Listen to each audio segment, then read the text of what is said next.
Hello, and welcome to Happy Queer Adults. Hello, and welcome to another episode of Happy Queer Adults. My name is Lauren Zoltik, and it has been a minute since we've released an episode. And that's because in July of this year, my wife and I gave birth to our son. And as much preparation as we did before the birth of our child, it was not enough to keep episodes coming out on a regular basis. So it's been a little bit of a hiatus, but so excited to release this episode today. We had the pleasure of speaking with Robyn Exton, who is the founder and CEO of Her Social app. You'll notice it's just me today on the interview. At the time, my wife was very, very pregnant, but this is an incredible conversation. Robyn was kind enough to provide us with a link to a free trial of Her. So if you are a happy queer adult looking to meet other happy queer adults, the link is in the description. And I just want everyone to hear this conversation. So without further ado, this is Robyn Exton on Happy Queer Adults. All right, well, why don't we start by telling me your name, your pronouns, how you identify, and how you're doing today. Yeah, so my name is Robyn Exton. My pronouns are she, her. I identify as a bisexual queer woman who's British and like a Brit in America. I think those will be my core things that I probably lead with. And how I'm doing today is good. I'm doing good. It's the end of the day and I'm excited to chat. Me too.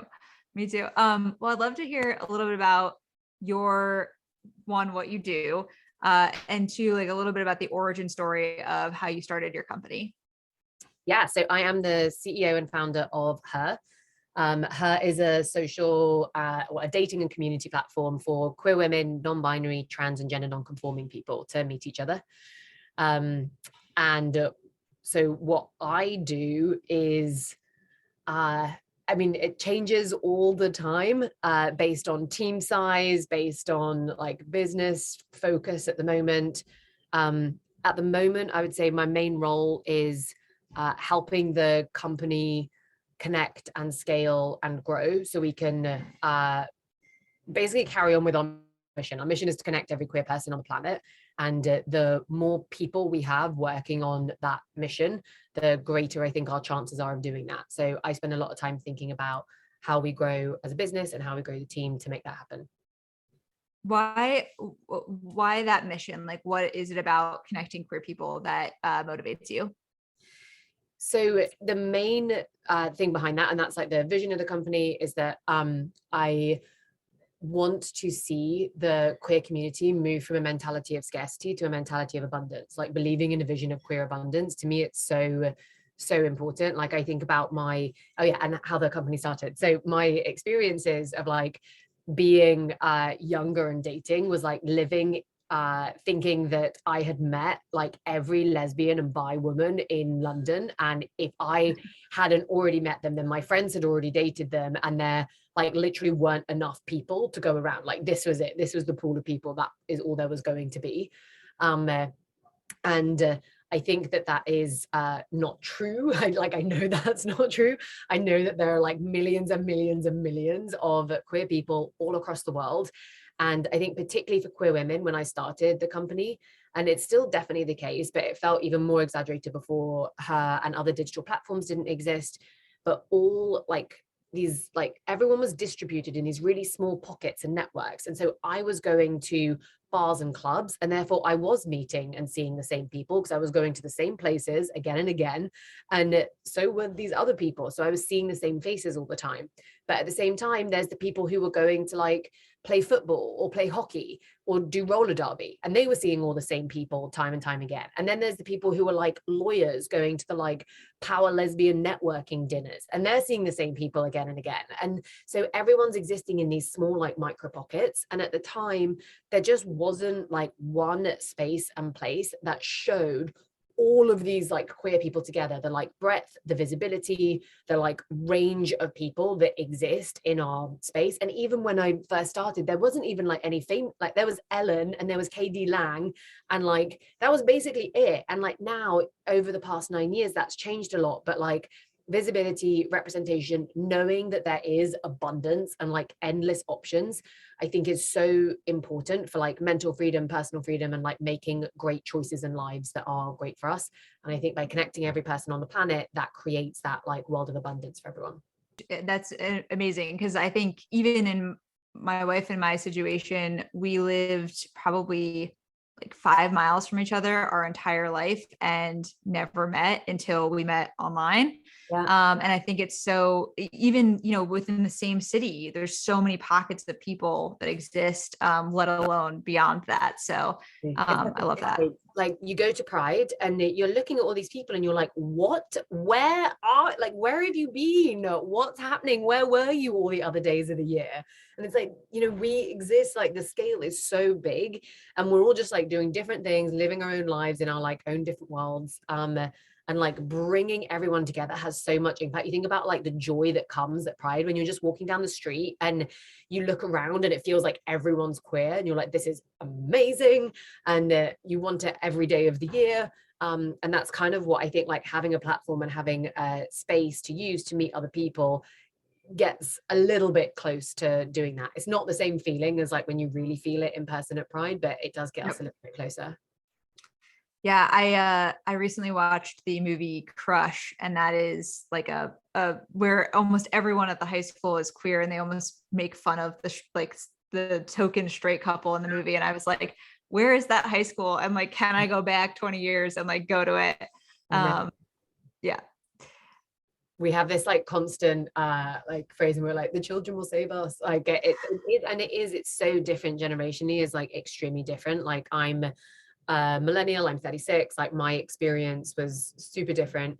I also think that, you know, it's very easy, as like I live in a city and I'm in New York and I read like media that comes out of New York, and it's quite easy to believe that that is the case at, you know, for all of like Gen Z and all the kids growing up right now, which is totally not true. It's like there's, you know, a lot of schools inside of major cities.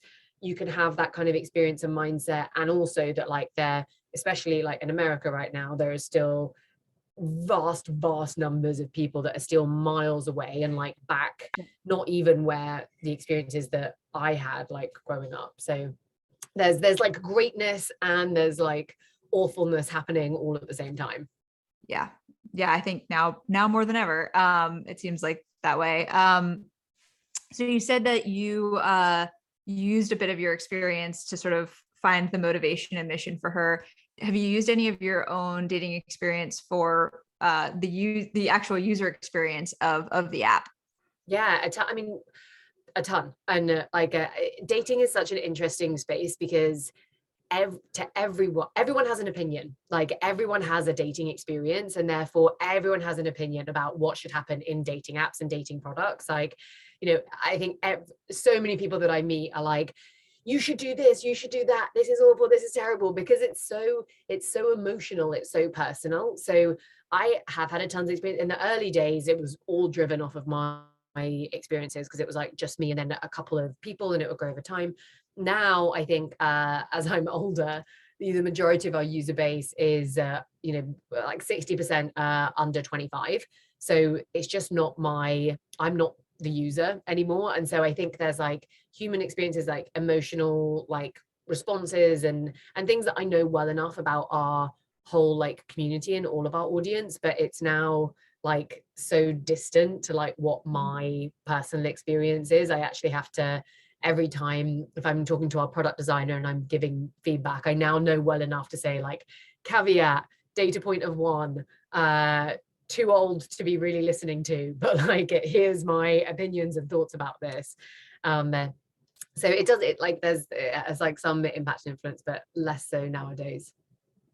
What do you think about, you know, as other dating apps try and become more inclusive to pockets of the queer community? Has her evolved at all, or to kind of respond to that? Or why do you think her is still really important to the queer community, separate from these bigger companies? Yeah, I think it's just completely different, and I think it's brilliant that they are at least thinking about inclusivity and inclusive language and inclusive identity options.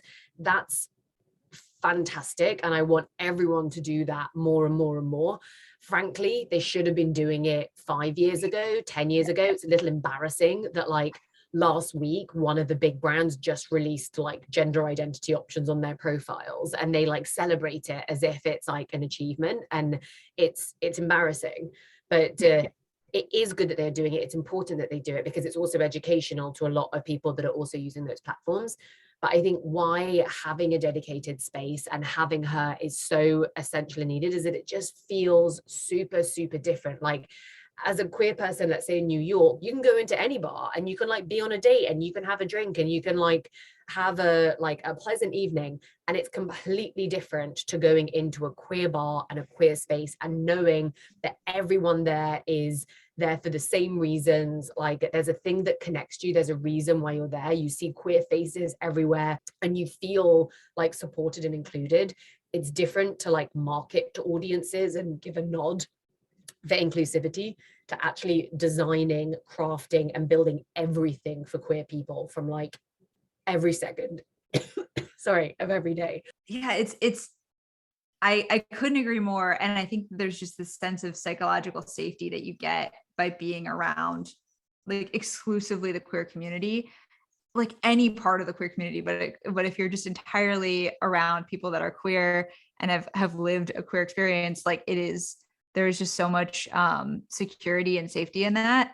It's like pride. It's like I can walk down the street I can go to another festival, like whatever it was here, like July 4th parades, whatever. I can go to a July 4th parade. That's nice. That's celebratory. It's not pride. It's not like this is about me, everything I stand for, everything I believe in, like fighting, celebrating. It's so like supportive to see so many people that you know are you in this same place and space. Yeah. How has her evolved since you started the company? It's just a completely different different thing in so many different senses. Like the product has completely evolved and changed, and frankly I think, you know, in like 3 years time from now it will be completely different again. And that's just because like technology like moves so fast, like platforms, experiences, expectations change so rapidly. You can have a new really big new, you know, like TikTok comes out and the prevalence of video and how important that is completely changes, and our users' expectations change. So the product will continue to change. I think that while that happens for pretty much any technology business, at the same time, we're working with a community and an audience that is also changing pretty rapidly at the same time. Like not just in, you know, what we were talking about earlier of like different generations who see themselves and label themselves and express themselves really differently to the generations before them.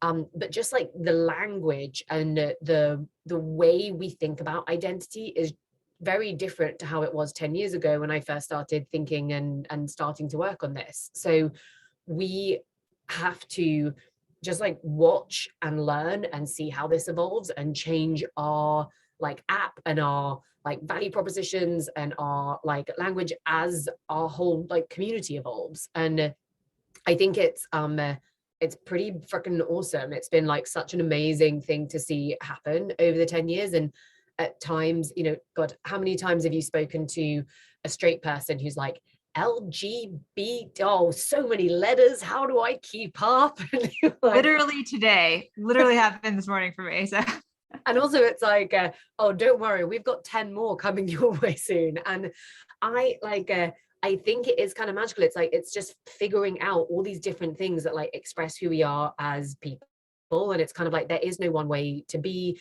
there's not one way to be forever. We will all keep changing. I'm like a deep believer in the future is fluid, and I think that's like the world that we're moving into, and people will express with different identities through different stages of their lives, and having the freedom and ability to do that is awesome. And I think her being a platform that is specifically thinking about sexuality, gender, and like how that relates to romantic relationships will always like change and evolve to like meet people where they are, to like keep catering to and like serving the audience that we care about. And what a refreshing like take for any company, regardless of what they're doing, just to be comfortable with change and like adapting to where your user base is versus what I think feels to be the norm, which is just sort of like being reactive and like holding to what you know as long as you can. So it's so awesome and refreshing to hear that you are comfortable with the change and you're looking for it and you're excited about it and building the app around it, which is really cool. It's good. I think it gets scary at times, because I think like everyone who works at the company has such like deep and good intentions. Like we're all doing this because we care so much about the outcome of the business and the product. And then when it's then like, hey, like we've done something wrong or something like didn't, something's changed. And now what we did a year ago is now like read and interpreted really differently. There's this like moment of fear that comes up that's like, oh my God. But just like always, we all like try and do it to each other to remind everyone, like, just like listen to what people are saying. Like if we got it wrong or if it needs to change, just like acknowledge that and we'll change it next week. We'll change it this week. Just ask the questions and listen to what people say and know that we're approaching it with the right intentions always. And we will always like do our best to create the best like outcome that we can. But it gets a little scary sometimes because we're like, yeah, of course. Because you care so much. And I feel the same way as I feel like most people feel the same way if they care a lot about the people that they're working with or the people, their user base that they're serving. You want to give, you want to make sure that everyone feels included. And if your knowledge is evolving and the app is evolving, there's always going to be around the user base, there's always going to be those changes that happen and those lessons you learn along the way. So I think as long as you're open to change, like that's all you can really do. Yeah. As the CEO of a dating app that caters to a queer community, I'd love to talk a little bit about the differences between straight cishet dating culture and queer dating culture. What are like the biggest differences that you've seen from her user base compared to other dating apps or just like the other dating world in general? Yeah, I think what's this is gonna get like semi-binary of me, but to talk about like a volume and like broad brushstrokes, if you take the kind of like largely het like platforms, they're like Tinders and Bumbles and Hinges of the world, and then you've kind of got like Grindr as like one extreme end, and you've got her as like another extreme end. Like we talk about her as a queer platform. It has a center of gravity in womanhood. Like that is how it started, is what makes it feel different. Like we are skewed to a women-centric audience. And that's where that is like the volume of a lot of our users. And so to compare the difference between like, let's say these three segments to start, you've got Grindr is like people who know what they want, are taking very clear steps very frequently to get the outcome that they are looking for, and they don't have much time to waste. It's like really like fast executional. Her is a lot of people who are happy with a number of outcomes, and that ranges from like finding someone to go on a date with is probably one of the most common, but also finding a friend or finding someone just to talk to about their identity that is evolving, or finding their soulmate, or finding someone to go to a club night with. And they're always kind of like browsing and like in browse mode. And they are looking for a connection. That's the most important thing. I think on Grindr, they're looking for an in-person meetup, and on her, they're looking for a connection that's on an emotional level, which very often can like lead to long distance relationships, can lead to very long conversations. We once compared data with Grindr to look at like average message length, and it's absurd. Like on Grindr, it was something like 4 messages is the average message length, which is nuts to be the average. And on her, it was like 27 or 37. Like this was years ago, so I can't remember, but like people are looking for longer interactions before meeting in person, like really getting to know someone. And I think, as I said, like that is extremely broad brushstroke, just pulling out one kind of like segment, but it does highlight some of the different like core behaviors you would see. I think if you were then to take these like heteronormative platforms in the middle, they're trying to navigate like those two things coming together and like how they're trying to help people meet each other with that. And it's just not like a perfect system. I think they can get trapped in certain loops of like number one of their big things is like monetization and like building a business. And a lot more revenue comes from the male side of the business than from female side of the business. So a lot of like product decisions and like product experiences are based off of that segment. And then they're balancing patterns between these like very gendered ways that we're socialized.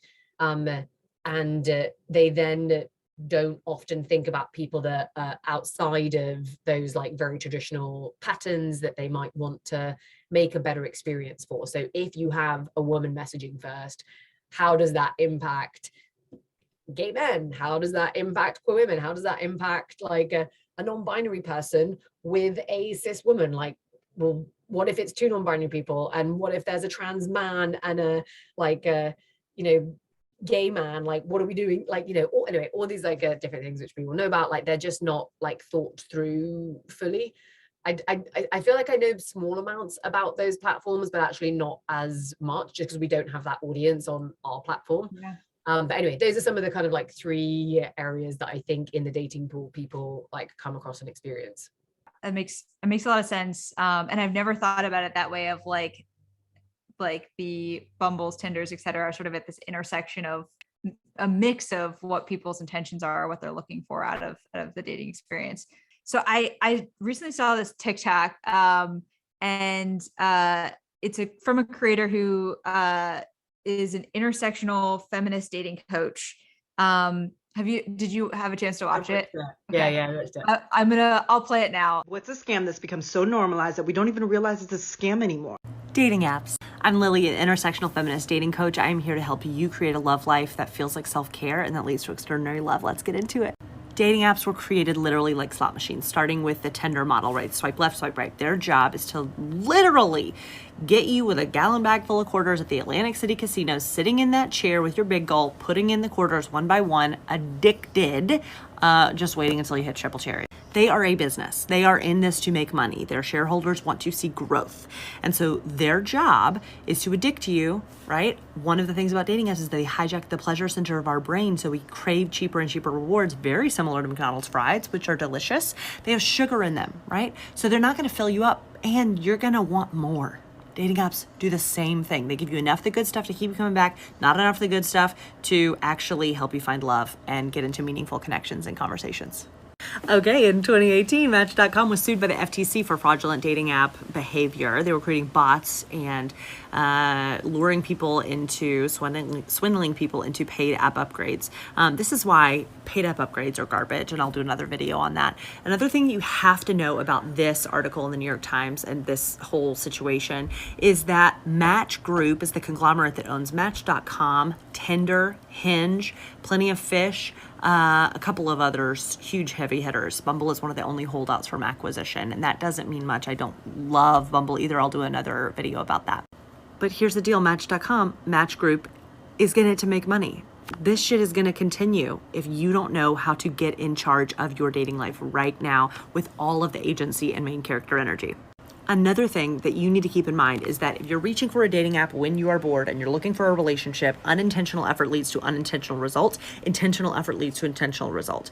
Your brain goes into cognitive overload when it sees too many faces, when it has too much information. Cognitive overload shuts down the higher functioning in your brain. And I think this is one of the reasons why we see so much ghosting and bad behavior, because literally people's brains are not working at 100% when we are all addicted to dating apps. There are only 2 reasons to use a dating app. Are you ready? Number 1, to meet somebody outside of your social circle. Number 2, to get to know your dating personality. Your dating personality means, what do you want? How do you ask for it? How do you set boundaries with courage? How do you bless and release with ease? How do you practice getting in the driver's seat of owning what you want and saying it out loud? Look, this is the courageous work that I've seen again and again leads to people finding love online and off. And if you want more of this, follow right here.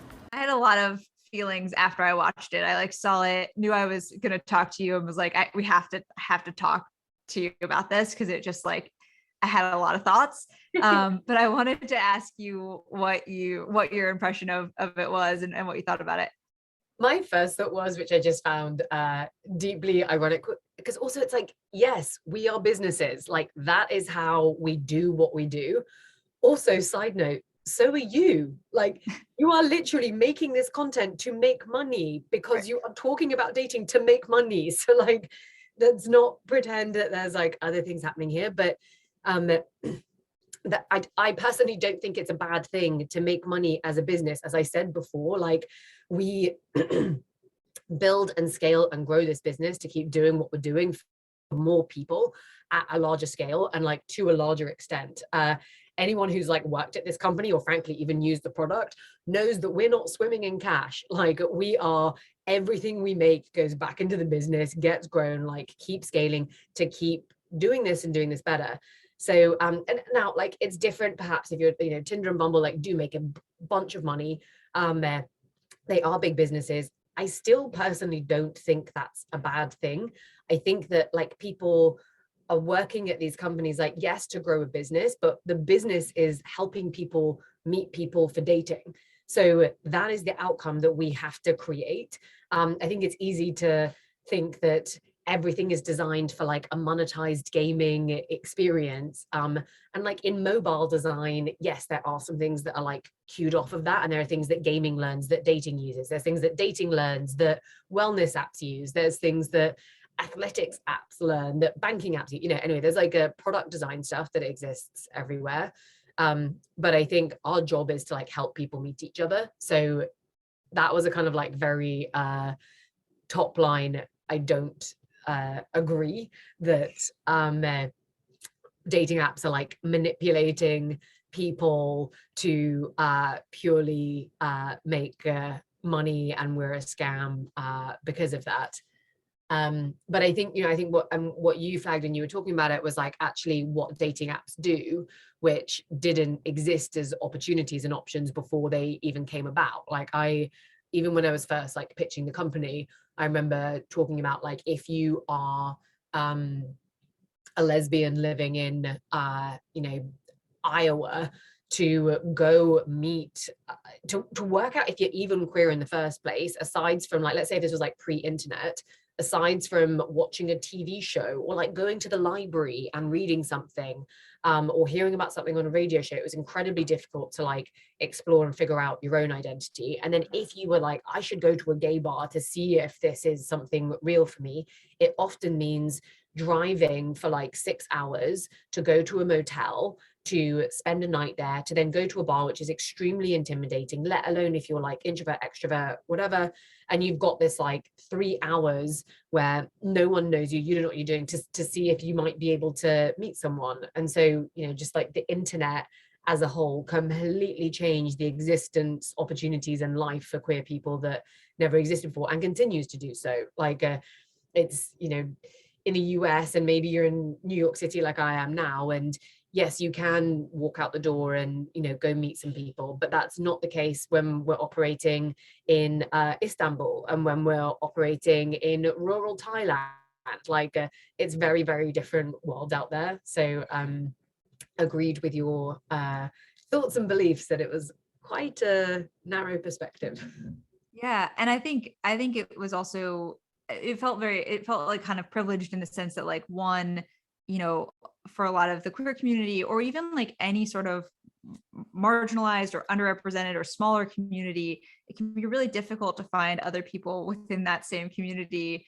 You know, like you said, anywhere you are, even in a major metropolitan area, your friend group might not be enough. And so she ended it with, you know, the only reasons you need to use an online dating app is to meet someone outside of your friend group. And I think she had one other reason, but I was like, that's a huge reason. That's like the reason that people go online dating, is to meet people that are outside of their friend group.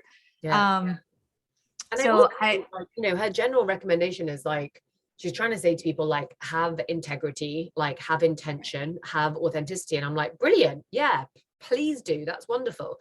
But also, her version of authenticity and integrity is actually what a lot of people are not looking for. Some people are just looking to have sex. Some people are just looking for a friend. Like, some people are terrified about having any conversation with anyone for like their own personal reasons. So there is a segment of people that perhaps her content makes sense to.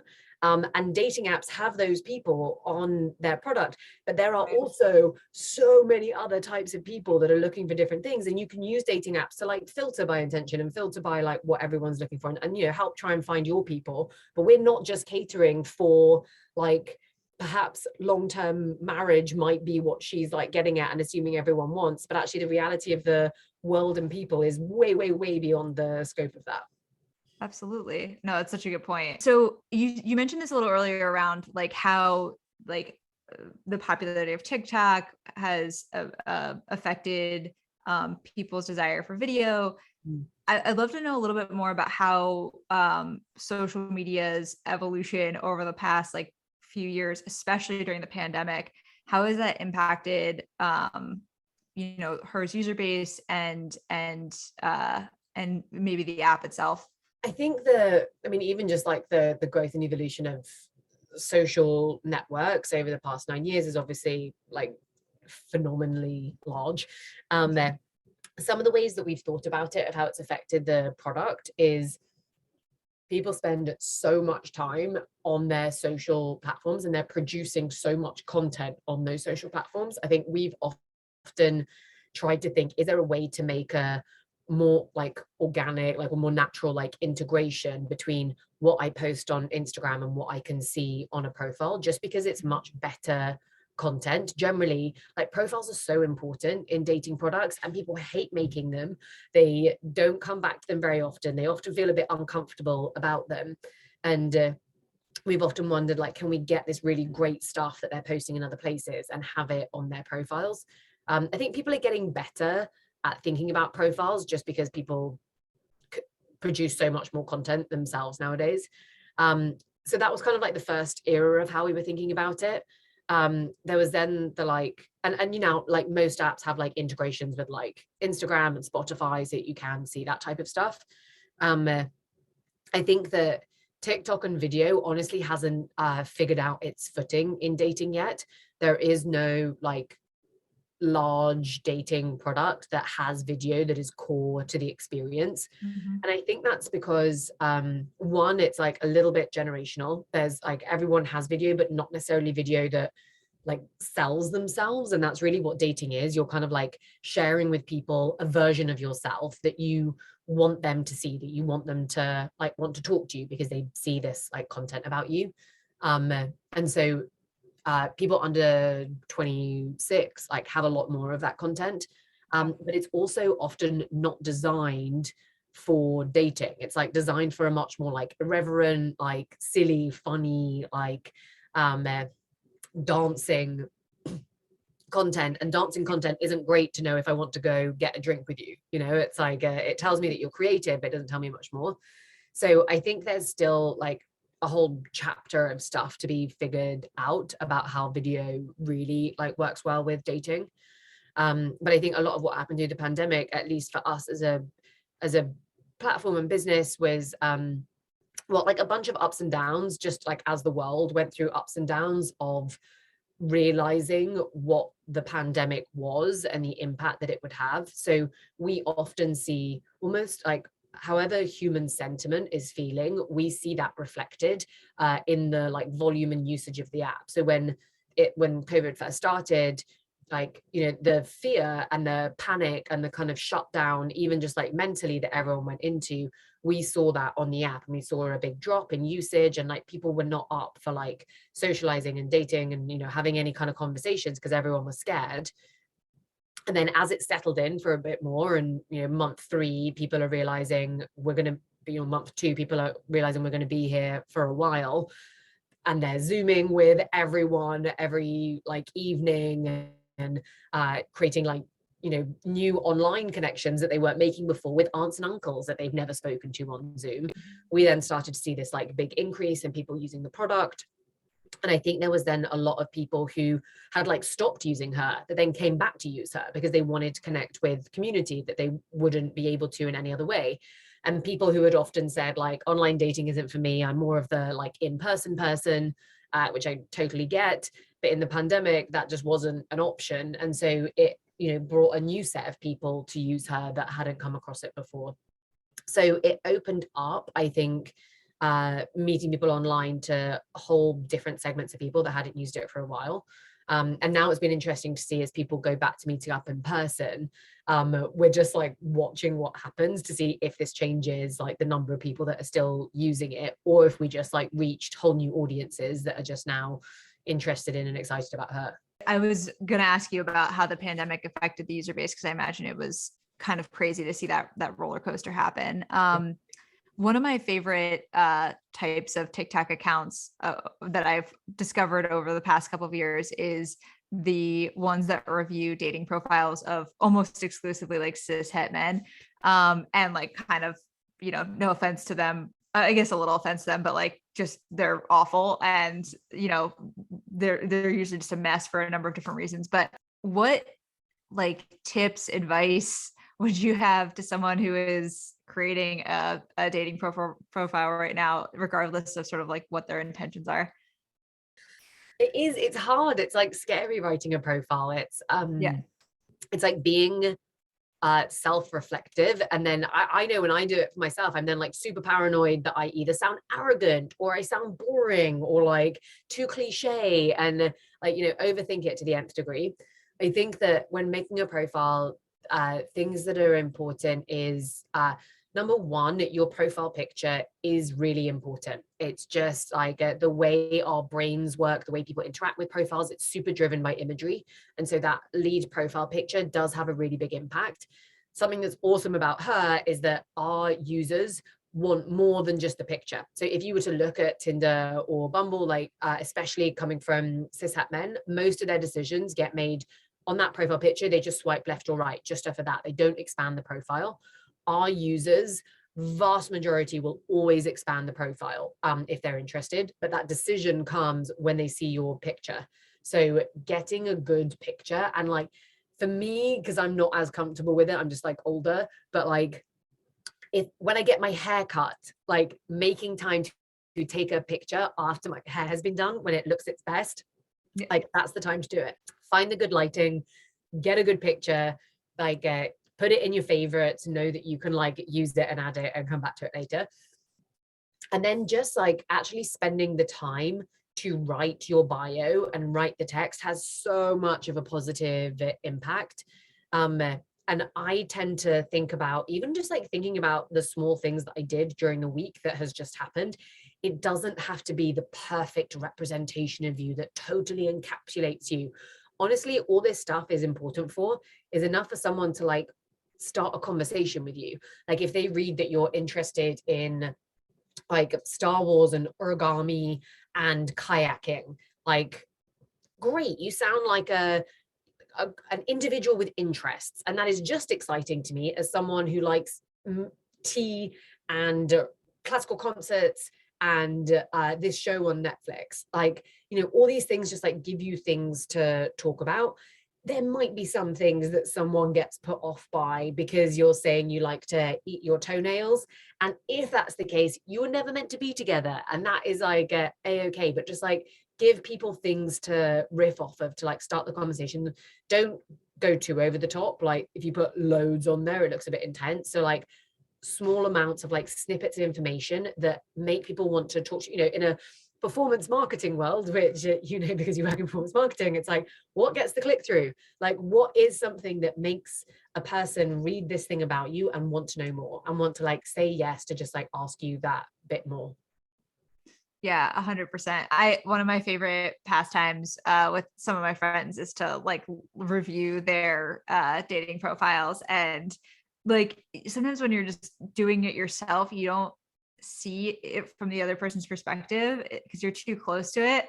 So I've had friends who like, I'll review their profile And I'll be like, you mentioned yoga like 7 times in every single prompt. Like, I know you do yoga like occasionally, but is it like number 1 on your list? And they're like, no, I don't even care about that. And you're just like, okay, well, maybe we can remove 6 of it. So good to do that. Like, I wish people would give their profiles more to friends, because friends love doing it. They love like editing and looking at it, and they're like, no, you look super hot in this picture. This is the one. You're like sexy but smart in this one, but like look loving in this one. And it's like, just try it as well. Like, do change it, like try different things, see what happens. Like, I think a lot of people put so much pressure and like see everything on dating apps as such high stakes. It's like, it's not that big a deal. Like, if you message and the conversation fades out, that's okay. Like, don't be an asshole about it. Like, don't ghost someone, like don't act like an idiot. But like, you can match, and maybe it doesn't become a conversation, maybe it does, maybe you continue it, maybe you don't. It's not like super high stakes every time.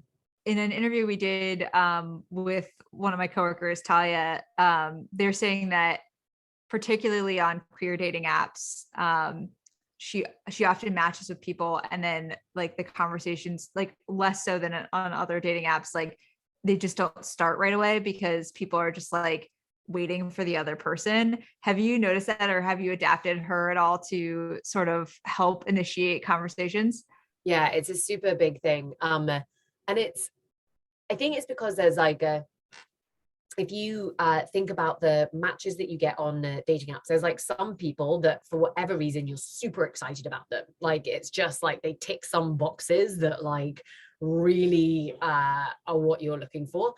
And then there's a really large number of people that like might tick that box, but you just don't know enough yet. Like, you've only had a little bit of information, and most of those things you're going to figure out in the conversation. And so people are kind of like, well, you could message first just as much as I could message first. So like, why don't you message? And I'll see what happens. And that is like one of the biggest things that we're fighting against. They're like, I could do it later, or like, oh, you could do it. We'll see. It's not high stakes. So what we do is if people have matched and they haven't sent a message after 24 hours, we send a message into the chat to just give them something to talk about. To be totally honest, this is quite an old part of the product that hasn't been updated in ages. It's actually something that we're working on at the moment. So it's a big focus through the next quarter that we're trying to improve, just to give people like more tools and like more ways to make it easier to start that conversation. So there's some of the classic things, like when you match, what we also do is we give you some like things you can tap and select to send the message straight away without having to craft a message. But there's a lot more that we're going to be building out and doing to like help make that conversation much easier to start. Yeah, because the opener is oftentimes the most scary part, but like also a lot of times like, hey, how are you is fine. Yeah, better than nothing. It's definitely better than nothing, because like it just gives something for people to talk about. And like with the message like that we send from her, sometimes it's intentionally dumb. Just, we don't care if you're like, oh my God, her, that's so awkward, why would you say that? Or like, what a stupid question. I don't care if you say that, as long as you start talking. Like, our only goal is for you to start this conversation, and we'll do anything to try and make that happen. I love the intention of it. And I think that like, you're right. Like, it doesn't matter what it is if it gets them talking.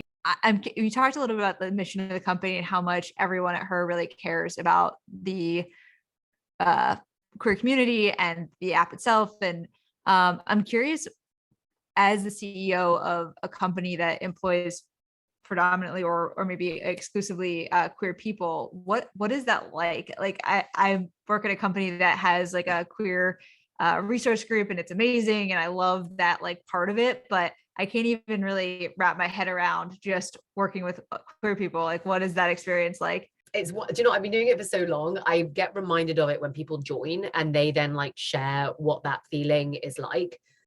We are not exclusively queer. We have people of all sexualities and all gender identities, but and almost like through that, what's become important is like working out, what is it about queerness that we celebrate inside the company that is also relevant for the straight people inside the company, that can connect with that same thing and feel as like celebrated and loved for everything that they are. And I think like the value that we have internally for it is like, be real. It's like sharing every part of yourself and knowing that you're being supported by the other people that you work with because of that.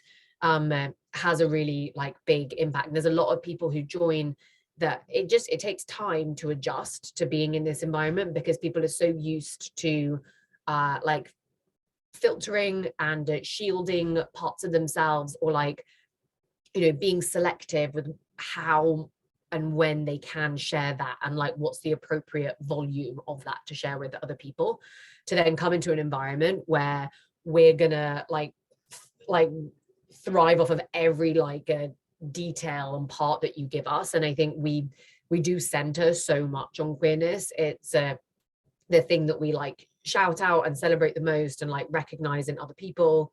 I think I find that we see people just like expand like in the first like 6 months that they spend with the company, because they just like get familiar and learn that it is safe to be who you are all the time. And it's just fucking fun, because we get to like talk about stuff that you probably talk about in your like queer WhatsApp chat group, but that's all we're talking about like all day every day, about like dating, about like sex stuff. Like we have queer ed, we have like socials that are about queer content, like just everything is so gay all the time. And that's just what day-to-day like life is here for us. That's amazing, because I think, there's a statistic, I think it's like 46% of people are out at work, which is so low. And I think even from my own experience, just like seeing people have even just a resource group or something like that and being out, I think you just do better work when you're able to be comfortable in your work environment and bring your whole self to work, versus like having to navigate in your head, hiding different parts of yourself. So, but like these companies, people should be like begging you for that. They should be like, because so many companies and people are doing such a shit job of with their businesses, with their products, with their teams, of like making great products and businesses for queer people. Like they should be so desperate to make it a great place for you to feel comfortable to be out, to be like, celebrated and like loved exactly for that. And then being able to like build this better business because of that, because you see, experience and know stuff that they need to know to like be a better company. 100%. I mean, the regardless of your opinions or whatever, the fact of the matter is, when it comes to business, like money speaks. And if you think about the queer community, it's the fastest growing minority group. I think it's like $1.4 trillion in purchasing power. And it's obviously growing in terms of the out queer community. We have Gen Z is like 20% openly queer. And, I imagine it's just going to keep growing as people become more comfortable. And so it makes sense to, embrace that part of your company that can help you better tap into that. People just will help guide your company through it. It's insane. Like we were doing, so we work with brands who buy ad space inside of the app, and we were talking to a very, very, very large hotel group. And it was someone who like manages all of the Americas for them and does their marketing. And we were talking about them doing a campaign on the app, and we were like, cool, tell us about what LGBTQ marketing you've done before. He was like, nothing. We've never done anything. And I just could not believe it for this like scale and size of business. I was like, if you had LGBTQ people at your company who you made feel like comfortable and like proud and like their voice was heard, they would be telling you every week, we've got to do this, we've got to do this, we've got to do this, because your business is like not only just like losing money, but it's going to get called out pretty soon for like being bigoted, ignorant, like unthoughtful, and you need to like address this pretty quickly. And having queer people who feel comfortable being out inside the company helps a lot with that. Yeah, 100%. You mentioned when we were talking about the company culture and everything, talking about sex. And I think there's been such a lack of queer sex education in the world generally. And so I've noticed an uptake of sex education, especially for the queer community on social. What has her done to help better educate the queer community around sex? Yeah, it's so important. I mean, and it is important for queer relationships. I mean, sex is important for all relationships, but generally, totally agree with you. There's very little just like sex ed, let alone queer sex ed. And, Right. Understanding like our bodies, what intimacy looks like, what pleasure looks like is such uncharted territory.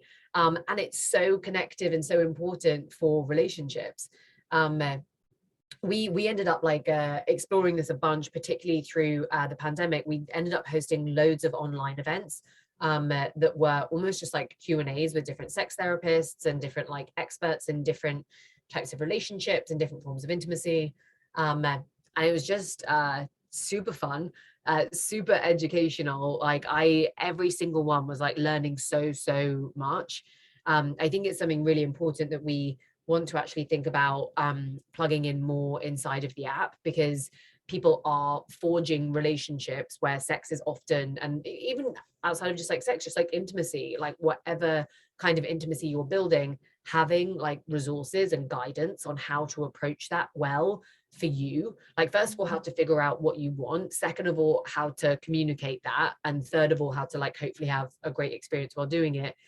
It's so scary when you're so scared. Like everyone putting ourselves out there, like being clothed, not clothed, like being with strangers, being with people we've known for ages. Like there's so many things. It feels so personal and so vulnerable, that just having those like small amounts of information, I think, can make such a big difference to building confidence and making people have better sex lives, better intimacy, better orgasms, and better pleasure.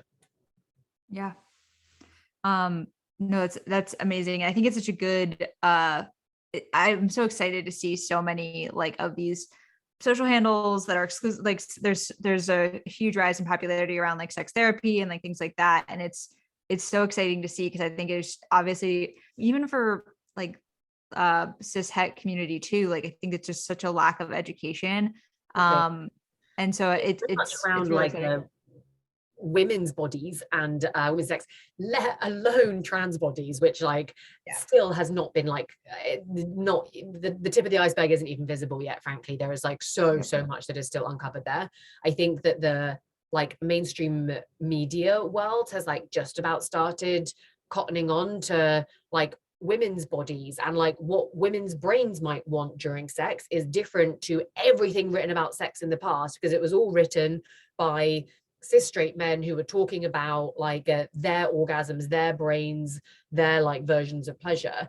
And now there's video content coming onto Netflix that talks about different versions of eroticism and different ways people have orgasms, and that it's important. It makes like such big steps, and the internet is where like it begins, is where like small accounts start sharing information, start talking about stuff, they start growing. I think that's where we'll start to see people understanding. But then my other favorite example was Sex Education. It's just such a great TV show and I adore it. good. It's so good. But like the most beautiful thing in the last series, if it was series 3, was like Maeve having like sex and having an intimate moment with a guy in a wheelchair, and like that is not taught to anyone at school, but like just seeing it being modeled, of like how to ask someone, like, does this feel good, like does this feel pleasurable, like that's the kind of advice and guidance we need to in everyone's lives. There's so much to learn. I was listening to a different podcast called Gender Reveal. Have you heard of that podcast? Yeah, I've heard of it. It's great. And Tuck, who's the host, was interviewing the intimacy coordinator for Sex Education and a few other shows. And it was so cool to listen to them talk about their work, and especially for a show like that, which I feel like showed so many different types of sex that you don't see, and intimacy that you don't see, that needs representation in a really positive way. Yeah. But the only thought that I could think of, or the first thought that came to my mind, was, how is this a new job? No. Like, it's so crazy to me that there's been decades of film and television with sex scenes where there's been no one there to like be that person. Because it's all been made by men like this. I remember so much, like I'm a cis woman with a vagina. I watch sex scenes, there'll be like a man and a woman start to have sex, they kiss, and then they immediately have penetrative sex. And I'm like, in what fucking world is that pleasurable for anyone? That is like brutal. And no man ever stopped to think that like, that's not what like any woman wants to happen. Instead, they were just like producing this because it was in their brains, like what works and what's fine. And it's like so different for the experience of like what women have and want. And it just, even that wasn't even being talked about, of like, well, what do women want? Like, what does like that look like for a pleasurable erotic experience? But even now, like I mean, I work in a job where we do talk about this like a lot more often than the average person, because we have more time to talk about it during the day. But like, I feel so idiotic when it still comes to like these like subject matters in these areas. There's so much that like I don't understand. There's still to learn. Like, and there's just everything is brand new in terms of, if we like, if I think about like one of the best sessions we had was talking about like trans sex and like how to like approach sex with your partner if your partner's transitioning, and the kind of things you can ask and the kind of things you can do with touch. And each time I was like just listening to this like advice and these inputs, and it seems so obvious. I guess that's the best advice, like always does with hindsight, but it's so important, and it's just been so like lacking, like the role of communication, the role of like the brain during these relationships. I just, yeah, it makes me feel dumb, and it makes me feel excited for all the things that I am yet to learn, and that like the world is yet to learn and uncover about how to just like be happier and healthier and have more pleasure. It's like you said, it's all about the representation that you see and what you model your behavior after. And if you know what we grew up with is no, there's no talking and there's no questions and there's no, you know, any sense of real intimacy aside from it just being sex. Like you don't know to do that. So even if it feels really obvious, it just hasn't been modeled for people. And so it's so great that we're starting to have these conversations and getting that education out there. For going to kind of you more specifically, where like have you found your like place or comfort in the queer community? Have there been like different pockets of the queer community that you feel like you found yourself in? Yeah, I think originally it was like bar and nightlife scene was just where I loved partying. I was just like younger, and that was like a space where I felt like ecstatic and so happy. I think what's so interesting for me is so much of my queer life has been at this company. So like I started her like very early on in my journey, and so I've experienced so much of this through this business, which has had like so like a very important pocket for me has been the like techie queer community, just because it was again like related to the company, but Lesbians Who Tech was a really big part of me coming to the US, and like gave me all of my first like friends when I came to San Francisco, and just felt like, you know, a lot of people who were in similar roles to I was at a similar stage of life, and that was super impactful. And then I don't know, her just gave me this like really easy platform and opportunity to meet a lot of people because it was my job and my business. Then like interestingly, it made a bunch of things a lot harder, like over time. Like dating got really like weird for a period of time where I would like it was weird to use her because like people were weirded out by it, and then I was weirded out by it. And then like I used to like meet people a lot of the parties that we used to run because that felt like less weird. And Pride is now a very different thing for me. Like Pride used to be again one of my favorite moments of the year, and now it's a lot of work. Like it's, you know, it's really important for our business, it's important for our community. And I, you know, I love drinking, and Pride for me was like go out with my friends, get super drunk and dance. That's like was my big thing. And now it's been years and years since I've done that, just because there's like too much and too many things that we're doing, and too many places that we're going. So yeah, I think like it's changed a lot for me over the years, but honestly a lot through the lens of the company. Yeah, I think it's so interesting to hear how people that work in queer spaces or are like influential and are queer, like how different pride has become for a lot of people, because you get all of this work during this one specific month. And so I think one of the things I've been really encouraging my company, but also just like everyone that will listen to me, is just, you know, working with queer creators and queer companies and all of these things outside of just this one month of the year, because Yeah. it's Pride's amazing and it's a great you know, month to have, but it also, you know, we don't stop being queer in July 1st. Yeah. I almost feel like we need to have like our own, like we talk about around like September, October, November time, we call it as like second Pride. And there's like Lesbian Visibility Day, there's Trans Awareness Week, there's like a lot of these like I think there's a Bi Visibility Day. I wonder if that will kind of like start to become like our pride again, when we all just like get to celebrate and not care and like have more fun, whereas like June is about like showing up, like doing the work, like it's when everyone else is looking at us, and then there's almost this like quieter time where we just want to like be us and like enjoy that and not feel that we have to work and deliver and like make sure we're doing the right thing at the right time. Yeah, and I think pride has also become commoditized or corporate. I mean, there was the meme. Did you see all the memes that came out this year that was like, you know, I came out of the closet when I was XYZ age, and that's why this Pride Month I'm being sponsored by IKEA or what. And I think that's it's hilarious because it's true for a lot of people. It's like it just has become that. So I love the idea of a secret Pride in September. Yeah. Yeah. If you weren't the CEO of Her, what would you be doing right now? I used to work in advertising and branding. I was really interested in production. I think that that's probably, I really like executing things and producing things and like getting shit done. So maybe I'd have been, probably the way content has changed, I'd have probably been like a digital content producer. That's a really boring answer. I wish I could say like a street artist.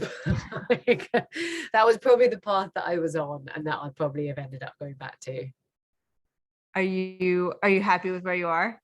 Yeah, I mean it's phenomenal. Like what, and I say like I take it for granted too often, and I try to remember it and talk to the team about it every now and then when I remember, like what we do is magical. It is actually insane. Like we help people fall in love, have babies, discover who they are, like feel pride. Like it is of, you know, a lot of companies, it's very rare that someone gets to say that about what they do, and you know, we forget it because so often we're thinking about like releasing this next update or like designing this campaign or doing the kind of more tactical stuff, but remembering that outcome. Like every team meeting we start with a like people that met on the app, and we start by telling their story just to remember like this is why we are doing this, like this is the outcome, this is what is so magical about this.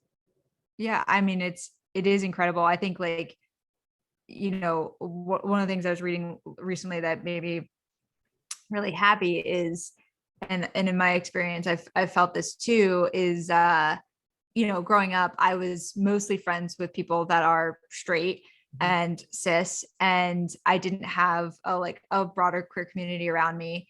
And when I came out, I didn't have like a queer community. So I went online and met my wife. My wife was my first online date, which is crazy. And you know, I think for me, at least with the representation that I saw and like all of that, I never really imagined myself being married, having kids, like all the things that are currently happening in my life. And so it's so cool to see things like the rise in percentage of people that are queer couples that want to have kids. It's even higher than, it's like 20% higher than cis het couple. Wow. Yeah, it's like I think it's like 60, let's see, like 63% of queer couples want to have children, and I think it's like 40 or 50% of cis het couples do. So it's pretty cool to see those things shift, and like to see how the queer community is evolving, because they can imagine, you know, a different future for themselves, which is really amazing. That's beautiful. Well, I think like what hopefully is the outcome of all of this, is that we get to like choose the future, whatever it is we choose for that to be. Like I think before it just felt like we didn't have the option to have that outcome, and now and hoping and assuming that that remains an option for us, having the choice of like what relationship we want, how we design it, what kind of future we want. That's a world of abundance. That is like a mindset of abundance. Like we get to choose the best outcome for ourselves. Yeah, 100%. Is there anything that you wanted me to ask that I didn't ask? No, I'll just tell you where and why people should get the app, because I will always be wanting more and more people to join me on my mission of connecting every queer person on the planet. But Her is a free app, and it's on the App Store and it's on the Play Store. And we can perhaps give a premium code to put in the copy that can give you a 7-day free trial of all of our premium features, because amazing when you use those. I just hope that everyone who listens to this checks it out and tries it. And if they it may be the first person that you match with might be the person that you end up marrying. You never know. Worked for me. Yeah, exactly. Well, I want to ask our last question, which is, how are you a happy queer adult? I'd say I'm a happy queer adult by still continually like figuring out who I am. I think the more thoughtful and the more comfortable I get with the reality of who I am as a person, the happier I become. Love that. Where can folks follow you and her? You can find her in the Play Store and App Store. We are on all socials as Her Social App. And you can find me on probably just on Instagram and Twitter at Robyn Exton. Amazing. Thank you so much for chatting with me today. This was a blast and I really enjoyed it.